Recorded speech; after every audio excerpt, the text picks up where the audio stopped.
All right, good day, good evening, ladies and gentlemen. Welcome back to another Live the Fuel show. So here on Live the Fuel, we've had multiple repeat guest co-hosts, but this gentleman is, I think, about or has already broken the record. We're bringing back the man, the myth, the legend, Chuck Wood, fellow author, well, I'm going to go ahead and call him super podcaster compared to my background. And he's back from Europe. Now, granted, the last episode I aired with him, he was leaving for Europe, and he's been back for a while. But I just learned before I hit recording that he actually was going to two conferences at the same time, but the last episode was one conference because I didn't realize that. So without further ado, with this laugh in the background, Chuck, could you please clarify? Welcome back. Yeah, so there's a group they're based in Europe called Git Nation, and they put on conferences all over the world, usually in the web development space. So they had JS Nation, JS is JavaScript, and then they had React Summit. React is a framework that runs in JavaScript on the browser. It's built by Facebook. And so, yeah, the way they described it to me, I was confused until I was actually there.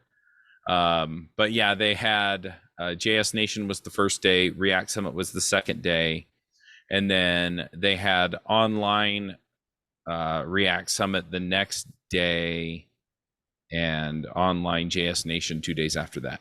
All right, I gotta screen share this just for the YouTube feed too. So, okay, I thought you were going to just at JS, JavaScript Nation, aka JS Nation. So, Right. So there's that site. And then, yeah, you guys had speakers and everything else. It was a whole big lineup, which actually I was really impressed. There was a lot of, I mean, again, I don't know your entire industry, obviously, from the developer, web developer, that whole world, but a lot of influencers obviously making an impact there. And then, as of today, did I find the right site? React Summit? Yep. Okay. So now it looks like their next one they're shooting for is in November, right? Yeah, it's in New York. Stateside. Yep. Now, JS Nation, is that only like once a year, or is that also multiple? I think they're also doing that in New York. Okay. And I think they're doing it about the same time. I don't know the exact time frame for that. Yeah. Yet. So JS Nation looks like started your trip off, right? May into the first part of June, but then according to dates at React Summit, it looks like that was June 2nd to the 6th. Yeah. And both of these were based in Amsterdam. Yes. But they only had in-person days on what, the 1st and 2nd, or the 31st and 1st? I can't remember. I think it was the 1st and 2nd. No, one was JS in person, and then the next day was React in person. And then after that, they had the online stuff and the, hey, let's all hang out in Amsterdam day and stuff like that. Oh, yeah. So, actually, React Summit, I'm looking at it now. I just want to go back to our views. So, yeah, in-person plus remote day was June 2nd. Then whatever hangout day is. See, you can give us some skinny on what it's like to go to these international conferences. I've never been to an international conference, but hangout day was then the next day on Saturday the 3rd. And then they had all the way through, I guess, till June 6th was remote day. So yeah. So what's this like? It was actually super fun. So the conferences were both in this old engine building factory that had been refurbished into like a venue for events. And so they have all of the old like the cranes in there and stuff. And, oh, cool. I mean, obviously they're not moving it or using it, but yeah, you go in and they had a big screen down all the way at the end of the room, and they had speakers rooms upstairs. And anyway, it was very, very cool venue. A lot of the people that they had at the event were some of the people that were kind of pushing the state of the art forward in JavaScript. Okay. And some of them I knew already. Some of them we'd had on like JavaScript Jabber, which is our big podcast on JavaScript. And so just meeting up with them in person, getting to know them, shaking hands. I recorded a handful of interviews. I still need to get those posted. My wife planned a last minute trip to Disneyland, and we got back from California yesterday. Oh, wow. So I haven't. Did you come back from the conference and then go right to Cali, or no? Yeah, at least no. I had a week or two and then went to California. And clarify for our newer listeners, you air from Utah. I love the Yeah. state. Beautiful outdoor region. Great for rock climbing, and what else have I done there? Skiing. Mountain biking, skiing. Haven't done canyoning yet. Plenty of that. Oh, you guys got plenty of that. So, and you also are, well, this season, thanks to one heck of a winter, you also have great street floods. I've been Yeah. watching the footage, so it's been Yeah. quality entertainment. Not where I live so much, but there have been other places where, yeah. Yeah, the big thaw. Yeah. So. Yeah, and so, we're seeing all of our reservoirs fill back up and stuff, which is a good thing, but Well, yeah, luckily you guys were smart enough to have reservoirs when the big thaw hit Cali, as AKA California. yeah. Because it's all running out and going right to the ocean. Like Right. And then they're right back into their suffers, drought. Right. They suffer from drought annually. They suffer from extreme wildfires annually. They built that crazy, like decades ago, the concrete aqueduct that runs through LA, for example. Uh-huh. And every movie, and every time I've traveled to California, I've never seen the California aqueduct, aka the river through LA, ever look like a river. Right. Yeah. And I started seeing all kinds of articles on that. And they're like, now you go to countries like where you went, like Amsterdam. Mm-hmm. There's so much history over there. And like you said, that the venue was an industrial venue. But like a country like Amsterdam, like, okay, I think they're smart enough to know what to do with their water. Mm-hmm. They have waterways, they have boatways. Like, did you stay on a boat?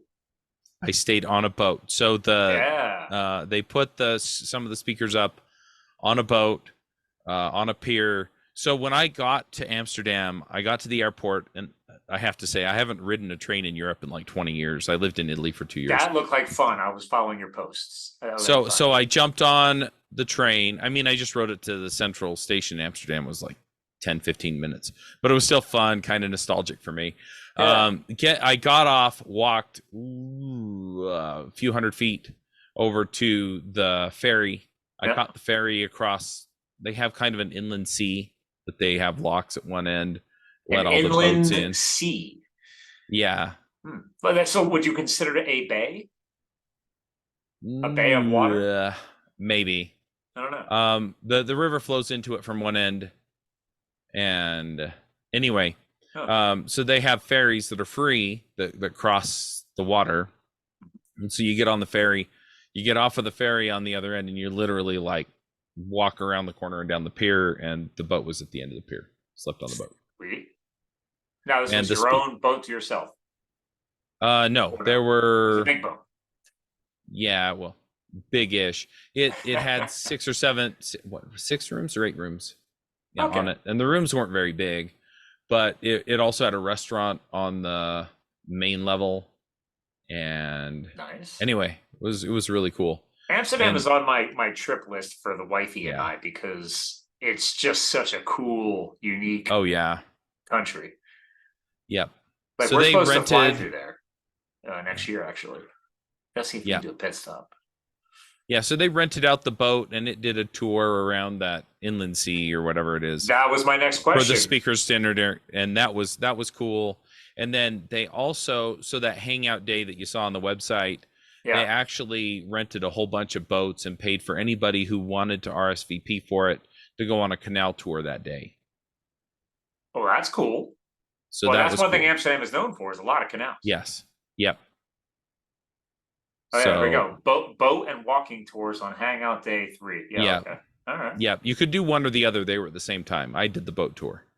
So, and the reason why I love talking about stuff like this, and you and I have decided this newer format, just to kind of pause real quick, is that a lot of people think that when you hear web developer, it might not be as exciting to say. I mean, again, unless you're into that stuff, then obviously professionally, right? But you're not the ordinary web developer. You've been at it for a while. You've built a career. You have a very diverse background. You've realized you've reached a point in your career where you can help level up and help others level up with you. Right. With obviously this new, all this new training content you're launching on Top End Devs, for example, your new brand. So, but this is what excited me. It was like, ooh, he's going to Europe. And I remember you saying you're going to stay on a boat. I got to know. I go to conferences and I don't get to do any of that. Right. So the difference is, and it's kind of the same thing that I did with Microsoft for 5 or 6 years, is if you go as a speaker or influencer, it's a different thing, right, than if you're going as an attendee. Gotcha. Sometimes even some of the conferences, just going as a speaker, it's different, right, than going as an influencer. Okay. And so, you know, if you're one of the people that they go out of their way to get to the conference, then you know, then a lot of times they'll pull out all the stops. You know, I mean, I went to a conference for Microsoft in Orlando, and they put me up in this giant suite by myself, right?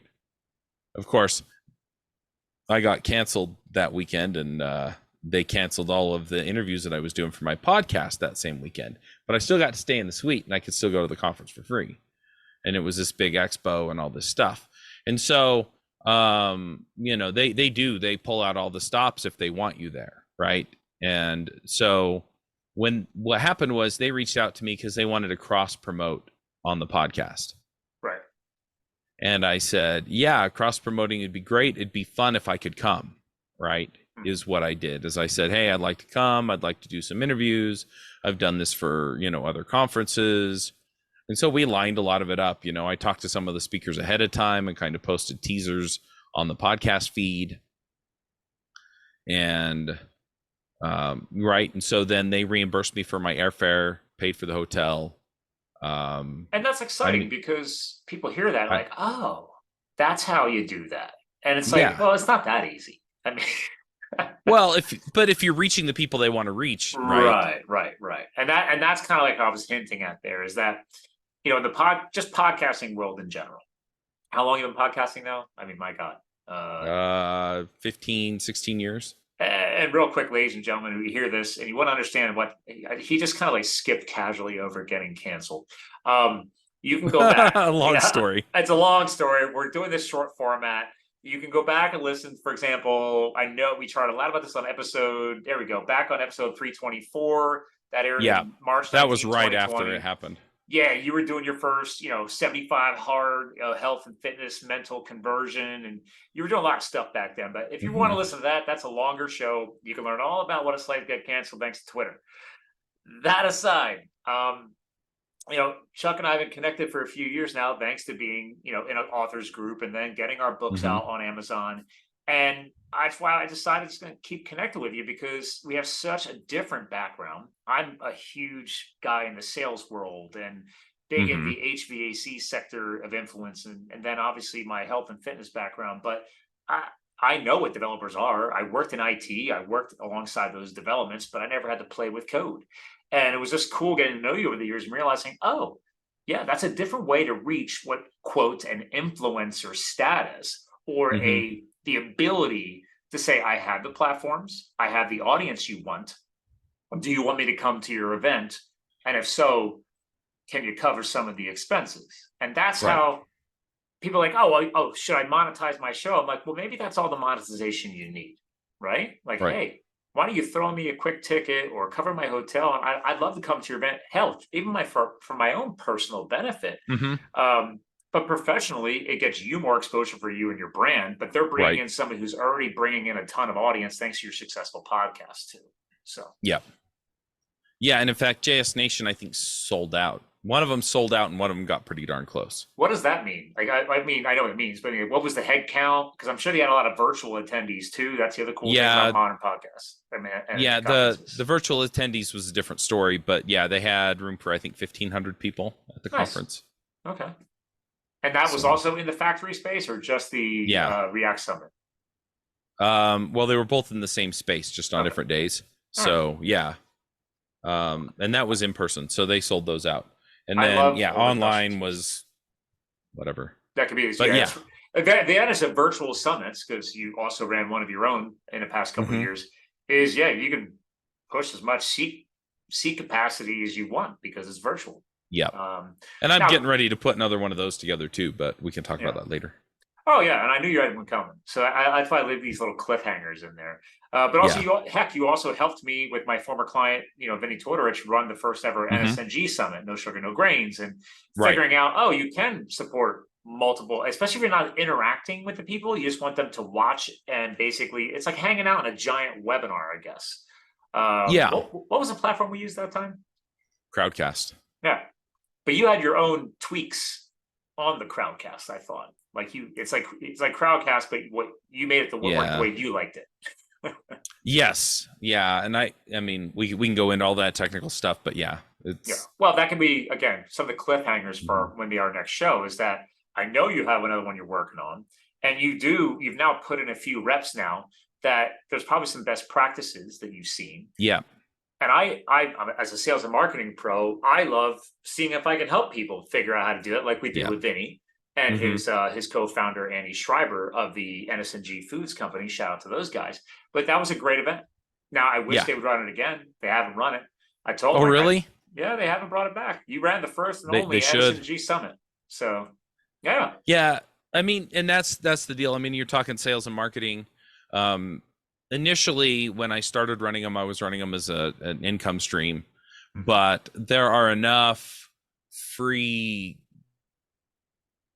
sort of things that people do with that kind of a thing to where now, if you're going to do an online event, I mean, people kind of expect to just be able to show up for free, which is totally fine, but it's a terrific way to build rapport with your potential customers, because free means they give you their email. And so from there, you can market to them in all kinds of different ways.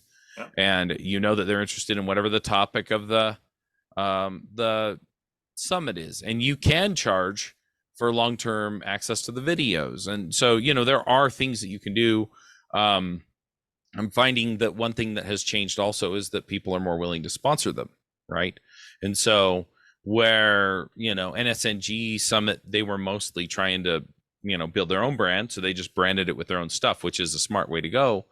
I can bring in some of my friends who are vendors and have them cover certain aspects of the summit and make some money on it that way as well, and allow them to present to my folks. Right. And so, anyway, there are a lot of ways to do it. This one in particular, people are trying to figure out where JavaScript's going to go next. And I know all the right people to ask that question to, and so that's effectively what I'm going to do. And so it's going to be more like the future of JS or whatever, the summit. Like, hey, you want to talk with all the up and coming influencers? Well, not up and coming, but the influencers know where it's going next. Come attend that summit or whatever it's called, conference summit. Yeah, and I may or may not have bought Future of JS. That's my boy. That's my boy. I love it. That's I seize the day. Carpe diem. But that's the idea, right? Is I know that people want that answer, and so I can put something up, and I can bring them in for free. I can remarket to them over and over again, and so there are a lot of ways I can do it. And then I could turn around and do the same thing, follow the same blueprint, use the same standard operating procedures, and do another one for Ruby or Angular or React or whatever other topics that I'm covering on our shows. Honestly, I think the ones that would get the most cachet are things like machine learning and AI, right? Yeah. Because people in my field, AI right now. It's crazy. Yeah, and people want to know how to do it, which is the whole point, right? Is what opportunities do I have as a programmer, technologist, to take this to the next level? And so, well, and what you just hinted at is a lot of what your new brand launch that you did months back. topenddevs.com. Like your first thing, right? As soon as you load the site, has your career stalled out, right? So just what you just said is this is part of your pride and your passion. If I can talk on your behalf, right? Is that I know that you're not just trying to be the influencer, you're trying to coach and train people. And it's like, hey, don't be that guy stuck in the career path. Yeah, keep kicking butt at your job, but there's no reason why you can't be studying other areas to possibly branch out to. Sometimes you got to seize your own path. Yep. The other version of that is none of these technologies stand still. None of them do. And so even if you're working at a place that is, hey, we're going to stick on the version we're at, we're going to use the technology we know, you know, you can find all kinds of opportunities learning the next thing in the technology you're already an expert in. Nice. So whether you want to go to, I mean, like indie game development is one area that I want to branch into. Mm, It's super popular and there's a ton of stuff going on and it's getting easier, right? And okay. so, you know, why not, right? And so if that's an area of interest for you, you know, by all means, if you want to move into management, then, you know, you're talking about project management and, you know, people management and helping them do essentially what I'm doing, just, you know, one-on-one. A strong And PM in any industry is, and again, project manager, what you're saying, mhm, PMs are a shortage. I mean, there's all right. types of massive educational sectors just around building bigger and better Oh yeah. PMs out there. Yep. So anyway, all of these, right? So if I have a series on leadership and a series on game dev and a series on machine learning and a series on JavaScript, just because it's huge and we have a huge audience there, you know, we have a pretty solid reach into a couple of other technology areas. You know, there's no reason why we can't look at, okay, maybe not future of JavaScript, but, you know, do some crossover stuff, right? Where machine learning and Ruby, or, you know, anyway, there are all kinds of places that we can go with it and provide people with what they need in order to move ahead and find that next place that they're going to land in their career. I love it. Yeah. I mean, that's what I'm saying. It's fun bringing you back on because I don't get to talk to a lot of guys in that depth of the technology space. And a lot of what we now take advantage of, especially here in the USA, but obviously other countries, this Mm-hmm. modern era of, oh, which iPhone do I get next? But obviously people are using gaming to improve professional career experience, right? Like you just said, Oh indie yeah. games, right? So it's like, Mm-hmm. okay, well, this stuff is the military uses gamers for God's sakes to like for their Yep. skills. There's all types of conversations we can go with that. Mm-hmm. So obviously there's something there. It is a powerful, I can't even say niche. It's really multiple niches. I mean, it's just Yeah. exponentially, really no end in as far as popularity, as far as angles to take. To your point, Mm-hmm. pick an Yeah. angle. What excites you? Yeah. In fact, you know, you kind of brought it up, but not even sort of the video game standing in for real life for military applications, you know, where maybe you replicate a cockpit or, you know, combat situations where you're, you know, carrying a weapon and things like that. And then with AR and VR, right, opening it up so that you know, you don't even see the gun, right? You carry the prop that is a game controller. Right. But going beyond that, like office professionals these days, a lot of the stuff that they're doing and the interactive stuff that they're learning, that's all being done with game development technology, right? They're Sure. using Unity, which is an engine for building video games. And so from there, it's not just, you know, you watch a video and then click on the right answers in the quiz anymore, which is what I did in a past corporate life. But now it's literally you're working through a work function, or you're, you know, documenting, outlining some process that you have to do at work. It's It's what do we call it? I it's called it wild. simulation training. Like it was a Hmm. simulator, but Yeah, for your like because I worked in the telecom space, and right. my company was acquired multiple times and then became T-Mobile. I mean, everybody knows what Hmm. T-Mobile is nowadays, but back in the day, once I moved my way up through the ranks and got out of the call center world, I was influencing the frontline call center people on the methods and procedures team. So I had a development team. I wasn't Hmm. the developer, but I was working on, I was an analyst. So I was going through working alongside them, figuring out the methods and procedures and guidelines to document and draft. Fast forward to today, they probably got a whole team, like you just said, building almost a virtual experience. So the next time they hired a new hire person, they're going to go through that in their day one through, let's say, day 14 training, Hmm. and you're getting a virtual reality experience on what that job is going to be like. And they get to Right. test and analyze and improve you before you even take the first real live person to person phone call or whatever. Yep. So that's pretty cool. Yep. Or imagine, for example, you know, because it's not that different from playing like a tower defense video game.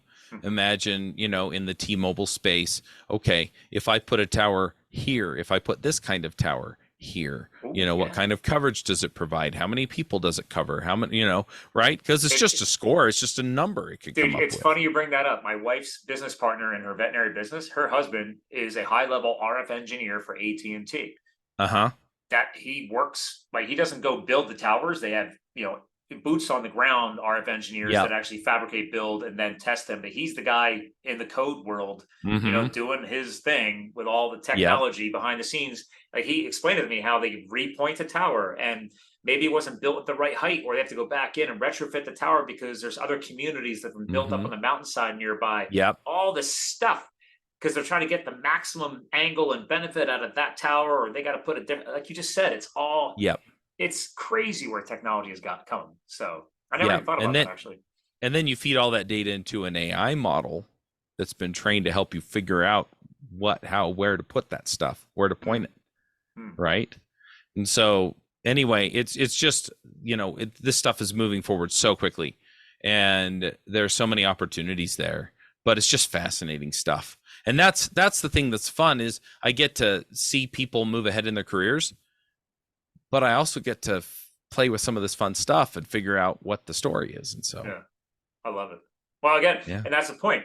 You eventually get geeked out enough and understand enough, or get connected to the people like you just got back from Europe from. Now it's like, oh, all right, I got enough ammo where it makes sense to build a summit or a conference or something, because we've got enough connectivity and enough content now that I can impact and make people's lives better Yeah. professionally by putting together. It's worth your time now, right? I Yeah. have enough stuff to say, great, it's time to share. Let's put together an event. So, Yep. and that's what we're gonna talk about next time. Yeah. You gotta leave a cliffhanger there. So, again, because you and I said before we record, let's keep it short. Let's keep it. There's a lot to catch up on the Europe Yep. thing, and now I'm excited that you're getting super closer. So, part of that cliffhanger. So, next show, more concrete. Is there going to be possibly even a domain setup to at least get people on a wait list, or what are you thinking? Yeah. So by the next show, I should have a number of speakers lined up. I should have a website where people can go and sign up. It's probably going to be topenddevs.com/conferences/future of JS or something. Like futureofjs.com will just point to there. And it'll be listed on our conferences page. But I should also have a couple of series going on probably JavaScript, game dev, and careers at the very least, that are ongoing subscriptions. I don't have that exciting, but I will say, did you get the memo from Amazon Audible that as of June 20th, you're not recording on the 23rd, just to timestamp it, that they increased publishing costs for books? I heard that, yeah. Yeah, so I ordered like an extra 100 copies of my book before the 20th deadline, because they were talking about doing like a possible, I think it was like a 20% bump or something crazy. I think I heard that too. Yeah, and I get it. Everything's gotten more expensive in the past couple of years. But anyways, I just thought that was fun to kind of slide in there, since you and I obviously connected over writing our books, and I was like, we both self-published on Amazon. So I was like, ooh, because I had just sent. And here's another fun thing: I grew a pair. And what I mean by that, for your benefit and the audience, is for 2 years, I was like, I got to send that out to some big influencers. Who knows what they like it, right? I never sent a copy to somebody like, you familiar with Mike, bro? He's one of the most viral podcasts now, the Dirty Jobs guy from the TV show. Oh, Mike Rowe. Yeah, I listened to his show. Yeah, I listen to his podcast too, right? I love his show, and his mom is great. He brings her on all the time. Anyway. Yep. I was like, wait a minute. I got chapters in my book how I said, going to, I've talked about it over all of our podcasts, right? Did I really have to pay my way through college? Did I need a degree in business to actually do the business? Stuff like that. So I have chapters in the book, and that's what his charity and foundation stands for. So I took the last 4 copies I had here on the shelf, packaged them up, wrote a personal letter in the letterhead from my charity, my foundation that I created, which is on the back cover of the book for anybody new listening. The book is called So You Want to Be a Hotshot.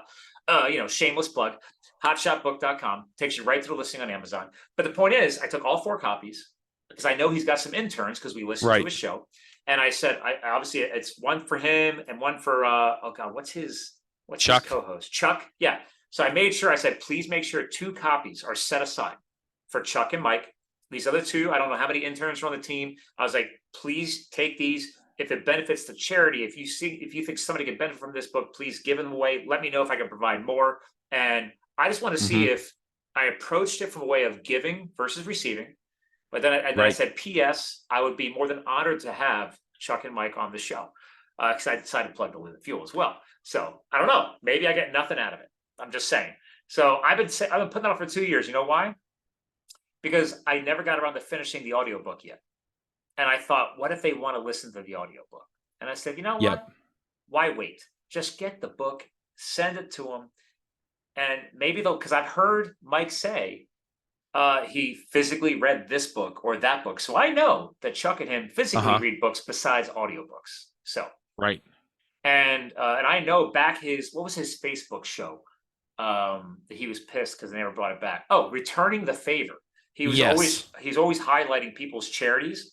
He did. He helped donate, because again, former wildland firefighter, right, in Prescott, Arizona. Because June 30th in 1 week is the anniversary of the passing of my brothers, the Granite Mountain Hotshots. He helped donate like a statue that's at the monument.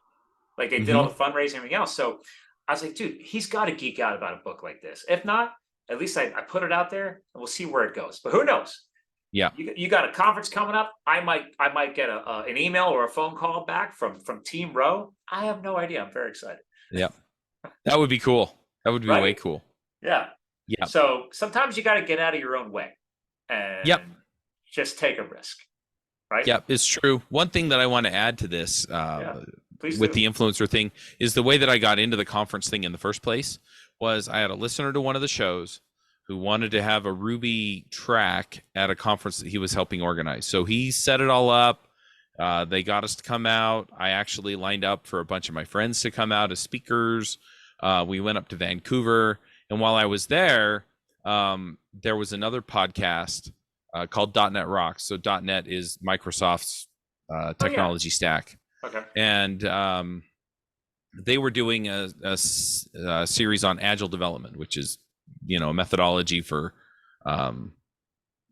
anyway, it's a set of principles for running a team effectively. Okay. Yeah.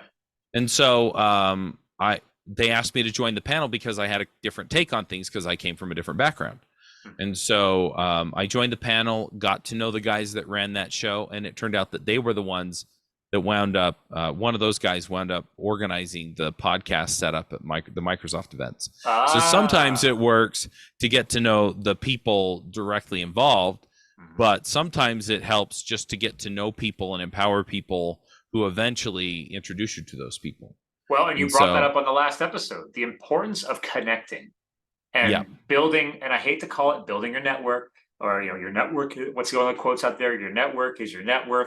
There is some validity to this. You got to get outside your comfort zone. You got to socialize virtually or in person. It's if you're trying to build a career, you don't know where a connection can take you, is what I just heard from you, right? You never expected that. You didn't ask for it. No. It just happened. So, Yep, and that's kind of the point is, a direct outreach to Micro is probably a good move. Well, and if you know somebody that knows him, that's also a good move. Well, guess who you and I both know that knows him, who's been on the show twice now? Vinny Tortorich. Founder of the NSNG Summit that you helped run. Yep. Right? Yep. So Vinny's been on twice. So I threw that plug in there because Vinny goes on a social media and shows off a high-end 511 tactical weight vest that I shipped him as a gift. And he always mentions, hey, Scott from Live the Fuel, he's one of my buddies. He gave me this weight vest. So when he does his fitness videos and stuff. So again, sometimes you got to give more than you receive. But damn well, I'm going to mention hey, I know you guys love Vinny. I know you've had him on a couple times. Thank you. I love it when he comes on the show. And I say, I was like, Vinny was my client. I'm friends with him. He and I can text each other. So you never know where those connections can take you. Yep. It's kind of fun. Yep. So and it just takes a few years. Sometimes it does, but the thing is if you're honestly and sincerely interested in helping people out, they will find a way to help you out. Yes. And I will say, because again, now you and I have been connected how many years? 4, 5? I don't even know. 5, 6, 7. I don't know. The point is, don't rush it. Right? Yep. Things unravel. Maybe this new short format that you and I are doing, because we do have to bring this episode to a close, is is going to be fun. It's going to roll. Actually, I'm already excited because like these short updates, I'm excited to find out what's like all of a sudden, boom, you got a conference online. I can't wait for the next show now. But that's I guess if you and I want to help bring the show to close mutually, is that my thing that I just heard from you, and what I also realized as I was saying my closing marks is that patience, right? Patience truly is a virtue, but that doesn't mean that you're so patient that you don't take action, and you also make sure you get the heck out of your own way. That's a quick summary of my 3 points that I just said probably in the past 5 minutes. So how would you like to kind of sum that up for yourself? I mean, basically, you know, in the same way. I mean, it's usually the small things that happen over a long time that are going to make that difference. You know, the small connections, the small outreaches, the small touches, right? I mean, occasionally there's the big thing, but yeah, it's the little things you do every day. Well said. Well said. Well, Chuck, hang tight. I want to give you a proper goodbye off the air. Ladies and gentlemen, there's Chuck's updates. That's the new short format. Make sure you check out topenddevs.com. If you know anybody that you're friends with or families with that it has an interest or is already in the development world, send them to that site. Check it out. Chuck's not messing around. I wouldn't have him on the show if he wasn't legit. So that being said, ladies and gentlemen, again, topenddevs.com. Chuck will be coming back to us next month, and we'll have some updates on where this possible new exciting conference is going. And I really enjoyed talking some European lifestyle. So maybe we'll geek out more about that too, because again, I got to get over there. So again, ladies and gentlemen, thanks for hanging out. Remember, you too can live the fuel, and we'll talk to you guys again soon. Bye.